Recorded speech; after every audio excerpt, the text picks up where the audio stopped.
Archosius, god of the stove, born from a spark when stone struck stone. He was a god with a great love for humanity and their well-being. Millennia ago, the people sought to expand their city.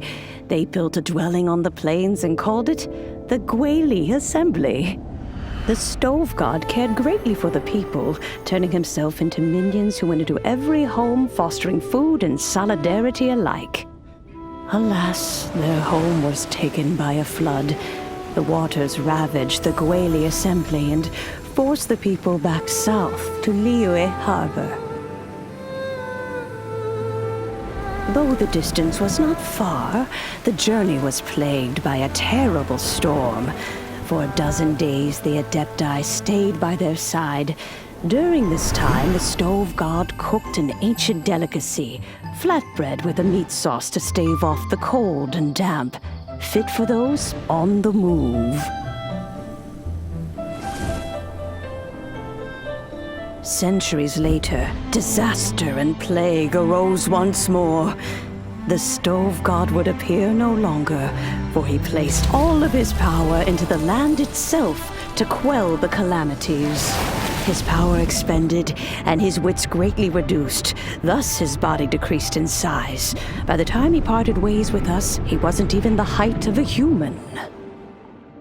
He told Rex Lapis and I of the dishes that bring joy and of the secrets of the flame, then went into the mountains and entered into a long slumber.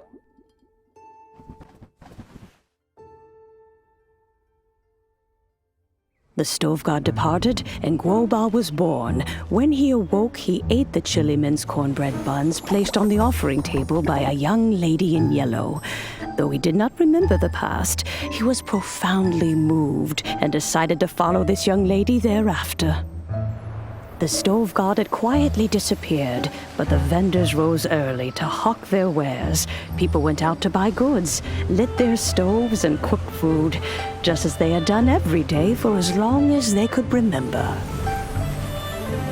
In Liyue, things have always been this way.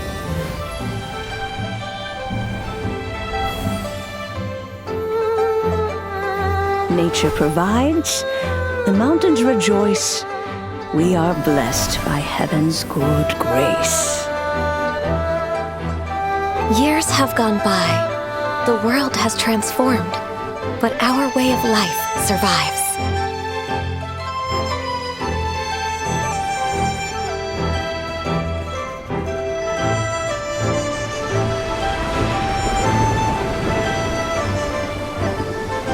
Fame and fortune is only a season.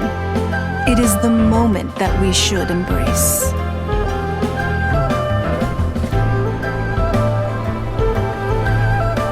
Past meets present. Heritage becomes legacy. Long into the future may we thrive.